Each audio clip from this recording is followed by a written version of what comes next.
Parliament సమావేశాలు ఇవాళ కూడా వాడివేడిగా జరగనున్నాయి. పలు రాష్ట్రాలకి బడ్జెట్ కేటాయింపులకు నిరసిస్తూ విపక్షాలు ఆందోళన కొనసాగించాలని అనుకున్నాయి.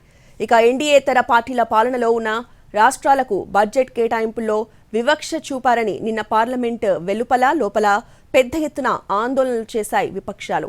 కుర్చీ బచావో బడ్జెట్, కుర్చీ బచావో డాక్యుమెంట్ అంటూ నినాదాలు చేశారు ఇండియా కూటమి నేతలు. ప్రధాని మోడీ తన పదవిని కాపాడుకునేందుకు బడ్జెట్లో ఏపీ, బీహార్కు పెద్దపీట వేశారని ఆరోపణలు చేశారు విపక్ష ఎంపీలు.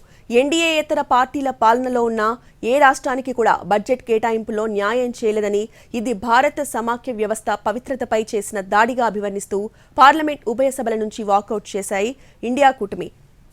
ఇక ఇవాళ కూడా తమ గలం వినిపించే అవకాశం కనిపిస్తోంది. లోక్సభ ప్రశ్నోత్తరాల సమయంలో బడ్జెట్ కేటాయింపుల అంశాన్ని లేవనెత్తేందుకు విపక్ష సభ్యులు యత్నించే అవకాశం ఉంది.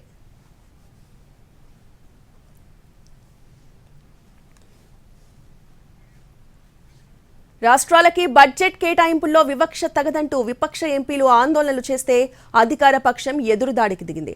పథకం ప్రకారమే సభ కార్యకలాపాలను అడ్డుకుంటున్నారని తప్పుబట్టారు. విపక్ష సభ్యుల ఆరోపణలని కొట్టిపారేశారు కేంద్ర ఆర్థిక శాఖ మంత్రి నిర్మలా సీతారామన్.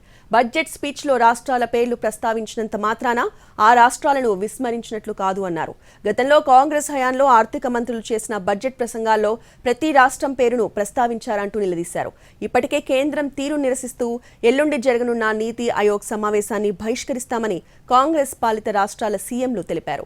దీంతో బడ్జెట్ కేటాయింపులపై ఇవాళ కూడా ఆందోళనలు కొనసాగే అవకాశం కనిపిస్తోంది.